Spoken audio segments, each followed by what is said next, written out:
Le chat botté.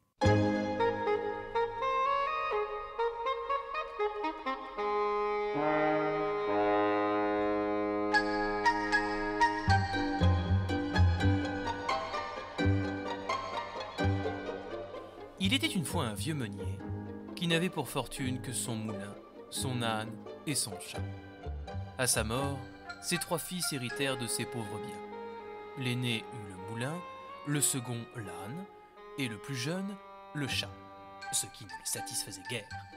Mes frères, eux, vont s'associer. L'un fera travailler son âne au moulin de l'autre. Ainsi, ils ne craindront pas la misère. Mais moi, que vais-je devenir? Que puis-je faire d'un chat? Je vais mourir de faim.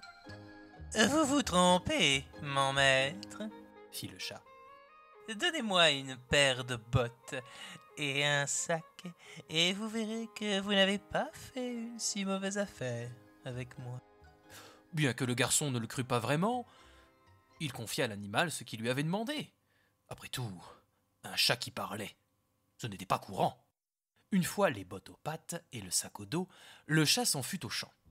Là, il garnit sa besace de salade et d'herbes tendres et la déposa largement ouverte sur le sol.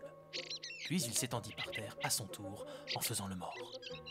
Bientôt, un lièvre vint à passer. C'était un gros lièvre gourmand. À peine avait-il aperçu les salades qu'il se ruait dessus pour les grignoter. D'un bond, le chat se redressa et referma le sac sur sa proie. Tout fier de sa prise, il courut au palais du roi où il demanda à voir le roi sans délai. « Sire, Lui dit-il, mon maître m'a chargé de vous remettre ce petit cadeau. » et tout en s'inclinant devant le trône, il offrit le lièvre au roi. « Remercie ton maître. Répondit le roi. C'est gentilhomme et bien courtois. » Le lendemain, le chat retourna au champ, et à l'aide de quelques graines, il attrapa cette fois un couple de perdrix. Comme la veille, il les offrit au roi, « Sire, déclara-t-il. mon maître m'a chargé de vous remettre ceci. » Remercie-le de ma part. Dit le roi. Ton maître est décidément bien aimable. Mais dis donc, comment s'appelle ton maître? « C'est l'illustre marquis de Carabas, majesté. » Répondit le chat. Durant plusieurs mois, l'animal continua son manège. Jamais le roi ne manquait de le remercier. Il lui faisait donner à boire et lui offrit même une fois une bourse d'or pour son maître. Un jour, lors d'une de ses visites au palais, le chat apprit que le roi devait aller se promener l'après-midi même au bord de la rivière avec sa fille, la plus jolie des princesses. Sans perdre un instant, il se rendit auprès de son maître. « Si vous suivez mes conseils, votre fortune est faite.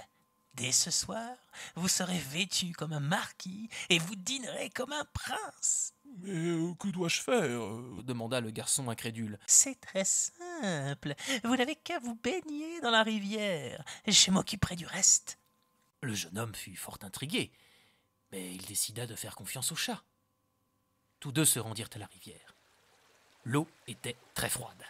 Le pauvre bougre hésitait à s'y baigner. « Allons, allons !» Lança le chat. « Vous n'allez tout de même pas renoncer à la fortune, parce que cette eau est froide. » Le fils du meunier n'avait guère le choix, et il obéit. Pendant ce temps, le chat ramassa ses vêtements et les cacha sous une grosse pierre. Peu après, le carrosse du roi vint à passer. Aussitôt, le chat s'écria. « Au secours, mon maître se noie! Des voleurs lui ont dérobé ses vêtements et l'ont jeté dans la rivière. À l'aide, je vous en prie, mon maître, le marquis de Carabas, se noie. » Le roi reconnut le chat et ordonna immédiatement à ses valets d'aller au secours du marquis. Il tint ensuite à donner au gentilhomme pour se couvrir son propre manteau d'hermine. Dans cet habit, le fils du meunier avait fière allure, et la princesse en tomba instantanément amoureuse. Elle fut toute ravie d'entendre son père inviter le jeune homme à monter dans le carrosse royal. Quant au jeune homme, il accepta avec joie. Et on reprit la promenade. Le chat botté, fort satisfait, partit loin en tête du cortège. Sur le chemin, il croisa quelques paysans qui fauchaient l'herbe d'un pré. « Bonnes gens qui fauchez, S'écria-t-il. si vous ne dites pas au roi que ce pré appartient au marquis de Carabas, vous serez tous hachés, menus comme chair à pâté. » Le roi ne manqua pas de demander aux faucheurs à qui était ce pré. C'est au marquis de Carabas, Répondirent-ils en chœur. Vous avez là une bien belle propriété. dit le souverain à son hôte. Cependant, le chat qui allait toujours devant vit des moissonneurs et leur dit « Bonnes gens qui moissonnez, si vous ne dites pas au roi que tous ces champs appartiennent au marquis de Carabas, vous serez tous hachés, menus comme chair à pâté. » Quand à son tour le roi passa par là, il voulut savoir à qui étaient ces champs. « C'est au marquis de Carabas !» répondirent en chœur les moissonneurs. Et le roi s'en réjouit encore avec le marquis. Le chat, qui continuait de courir en tête, disait toujours la même chose à tous ceux qu'il rencontrait. Et sa majesté ne cessait de s'étonner des grands biens que possédait monsieur le marquis. Le chat botté arriva enfin devant un beau château. C'était le château d'un ogre, l'ogre le plus terrible, mais aussi le plus riche qu'on ait jamais vu, car toutes les terres que le roi avait traversées lui appartenaient. Le chat, qui avait entendu parler de cet ogre, demanda à le voir. Et l'ogre le reçut avec autant de courtoisie que peut le faire un ogre. « Monseigneur, Dit le chat. on m'a assuré que vous pouviez vous changer en toutes sortes d'animaux. Par exemple, en lion. » C'est vrai. Coupa l'ogre. Et pour vous le prouver, je vais devenir lion. Le chat fut si effrayé d'avoir un lion devant lui qu'il gagna aussitôt les gouttières, non sans peine et sans péril à cause de ses bottes qui ne valaient rien pour marcher sur les tuiles. Très bien, très bien. Miaula-t-il enfin. Mais je doute que vous puissiez devenir souris. Vous doutez? Reprit l'ogre. Eh bien, vous allez voir. Et l'ogre se changea aussitôt en sourisson. En un clin d'œil, le chat se jeta sur lui et le mangea. Peu après, le roi, la princesse et le fils du meunier arrivèrent à leur tour au château.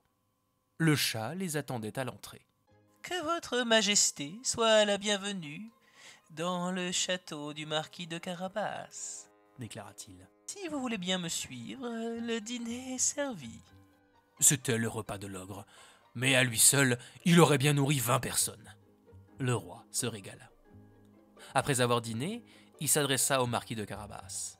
« Monsieur le marquis, vous avez là une jolie fortune, de belles qualités, et vous plaisez à ma fille.